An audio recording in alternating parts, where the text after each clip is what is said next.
Bonjour à toutes et à tous et bienvenue pour cette analyse des 3 derniers teasers promotionnels de Game of Thrones. Et au moment où j'enregistre cette vidéo, nous sommes le 5 avril.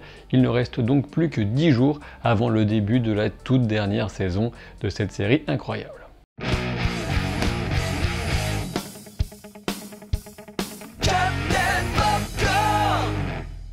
Avant d'en venir aux éléments que j'ai trouvés les plus croustillants, je vais commencer par le tout dernier teaser qui s'appelle Aftermath, qu'on peut traduire par les conséquences ou ce qui vient après. Et en effet, vous allez voir qu'il est plus allégorique que bourré de détails sur la saison 8. Et d'ailleurs, avant de me lancer dans son analyse, je précise une chose, puisque je suis sûr que bon nombre d'entre vous se posent la question. Non, les images de ce teaser ne se retrouveront pas dans la saison, il s'agit uniquement d'une construction promotionnelle et rien de plus. L'idée consiste ici à poser une ambiance et à préparer les spectateurs au pire du pire, à la dévastation totale et la mort de tous les personnages principaux, en tout cas ceux qui se trouveront à Winterfell lorsque l'armée des morts attaquera.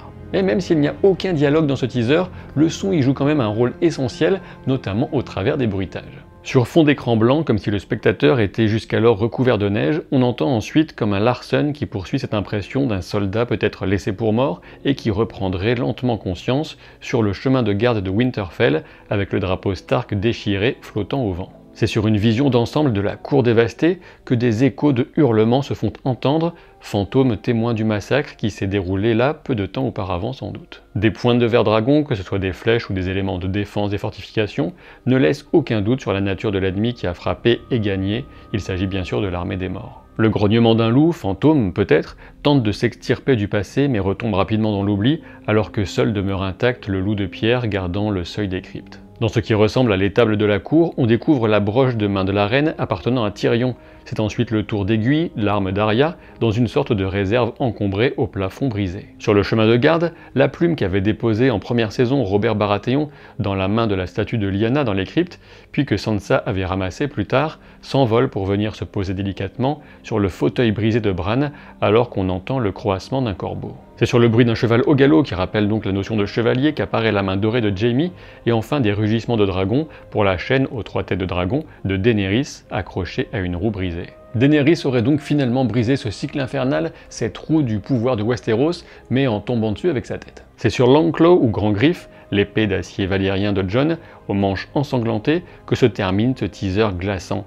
Des tambours de guerre retentissent et la silhouette du roi de la nuit se découpe sous l'arche d'entrée de Winterfell. Après tout, il faut toujours un Stark à Winterfell, et depuis que l'armée des morts a pris la forme du loup stylisé en passant le mur en saison 7, il ne fait guère de doute que le Night King était l'un des premiers membres de cette famille, dont le sang est bel et bien celui des premiers hommes. Mais alors quel crédit peut-on apporter à ces images? Eh bien absolument aucun, comme je disais en préambule. Par contre, attention, parmi tous les personnages principaux dont la mort est évoquée dans ce teaser, il y en a forcément certains qui mourront pour de bon dans la saison 8. Passons maintenant à 2 teasers plus courts mais qui donnent davantage matière à réflexion.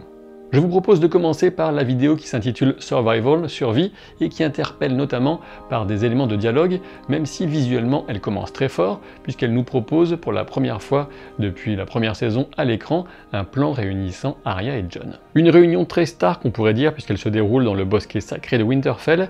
Même si on a l'habitude de voir Jon soucieux, son visage est alors particulièrement fermé, il pourrait être alors sous le coup de la révélation de ses véritables origines.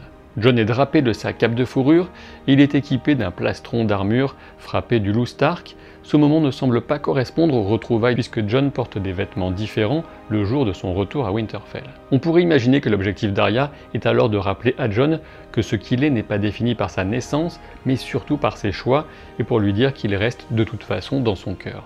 Je parlais donc des dialogues de ce teaser, et sur ces images, on entend la voix de Sam qui semble inviter Jon à se souvenir de là où ils ont commencé. En réalité, bien sûr, on ne peut pas avoir la certitude que c'est bien à Jon que Sam parle alors, mais si c'est le cas, il y a de très fortes chances qu'il évoque la garde de nuit. Et un peu plus loin dans ce teaser, Jon semble répondre aux paroles de Sam, en répondant que maintenant il ne reste plus qu'eux, et si, et c'est bien le cas, si Jon répond à Sam, il pourrait s'agir du moment où ils sont les derniers survivants parmi tous les gens de la garde de nuit. Toutefois attention, puisque Jon pourrait tout aussi bien parler à Daenerys, en évoquant le fait qu'ils sont les tout derniers Targaryens, ou encore à d'autres survivants après une éventuelle chute de Winterfell. Revenons maintenant aux images avec une série de scènes déjà vues dans la bande-annonce principale, puis une Daenerys qu'on avait déjà vue justement triste et abattue, mais que ce teaser nous montre rejointe par Ser Jorah, peut-être pour la conseiller et la réconforter, ce qu'il fait depuis la toute première saison, même quand il était alors à la solde de Varys. Mon interprétation personnelle de l'expression du visage de Daenerys à ce moment-là, ce serait plutôt une peine de cœur, alors que Jon l'aurait rejetée en apprenant qu'elle est sa tante. Et on parle ici potentiellement de l'épisode 2, sachant que la tenue de Daenerys est moins blanche qu'à son arrivée à Winterfell dans le premier épisode de la saison. Lorsque Rhaegal survole Winterfell, on a un bon aperçu du vaste campement des troupes stationnées autour du château, et les réactions de Varys, Tyrion et Davos me semblent particulièrement intéressantes dans leurs variations. De manière générale déjà pour cette scène, sachant que ces trois personnages sont plus ou moins habitués à voir des dragons en plein vol, et sachant qu'il fait jour et que du coup il ne peut pas s'agir de Viserion chevauché par le roi de la nuit, eh bien on peut supposer que leurs réactions correspondent à la première fois qu'ils voient Jon en train de chevaucher Rhaegal. Si on suit cette idée, les visages des trois hommes sont alors plus parlants. Varys est tout simplement surpris, Davos semble légèrement fier, alors que Tyrion est inquiet. Les implications de Jon sur un dragon ne sont pas perçues de la même façon, et on peut rapprocher le regard de Tyrion à celui qu'on lui avait vu alors que Jon entrait dans la cabine de Daenerys sur le bateau. Ensuite, lorsqu'on retrouve Jon dans les cryptes, il a allumé des bougies auprès d'une tombe, qui est potentiellement celle de Lyanna, sa mère.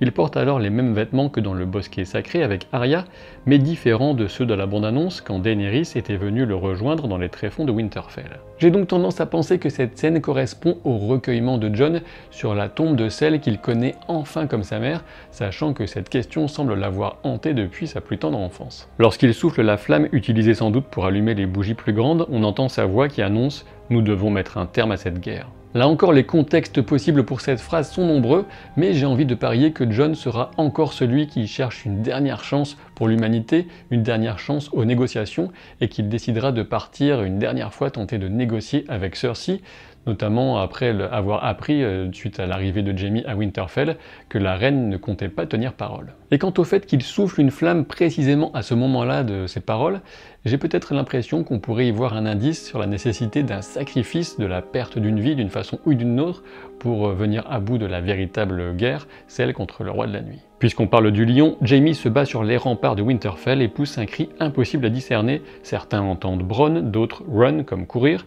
Personnellement, je n'entends rien de compréhensible, la seule chose qui est claire, c'est que ça sent le roussi. Des flammes éclairent la nuit de Winterfell, ce qui n'est pas étonnant dans un combat contre les spectres, surtout lorsque des dragons sont potentiellement dans les environs. On aperçoit Sandor, mais j'y reviendrai avec l'analyse du second spot. Et on entend aussi la voix de Jaime qui explique que tout cela va bien plus loin que la loyauté, qu'il s'agit de pure et simple survie, des paroles qui font écho à ce que Brienne avait pu lui dire à Fausse Dragon en fin de saison 7. Et on remarque que le mot loyauté est placé tout juste sur l'image de Jon et Daenerys, et celui de survie sur l'image d'Arya qui court pour sa vie. Une survie qui dépendra notamment de la capacité des Immaculés à faire face à l'armée des morts, alors qu'ils se tiennent prêts au combat devant l'entrée principale de Winterfell. Passons maintenant au second spot qui a pour titre Together, ensemble, ce qui fait écho aux paroles de Tyrion face au Conseil des Seigneurs du Nord, alors qu'il annonce qu'ils doivent combattre ensemble dès maintenant ou mourir. Là encore, on remarquera que le mot Together coïncide avec l'image de Jon et Daenerys chevauchant côte à côte. Et de mon point de vue, je dois dire que le symbole est très fort, cela signifie que la clé de la victoire possible réside dans l'union, dans la loyauté entre ces deux personnes, Jon et Daenerys.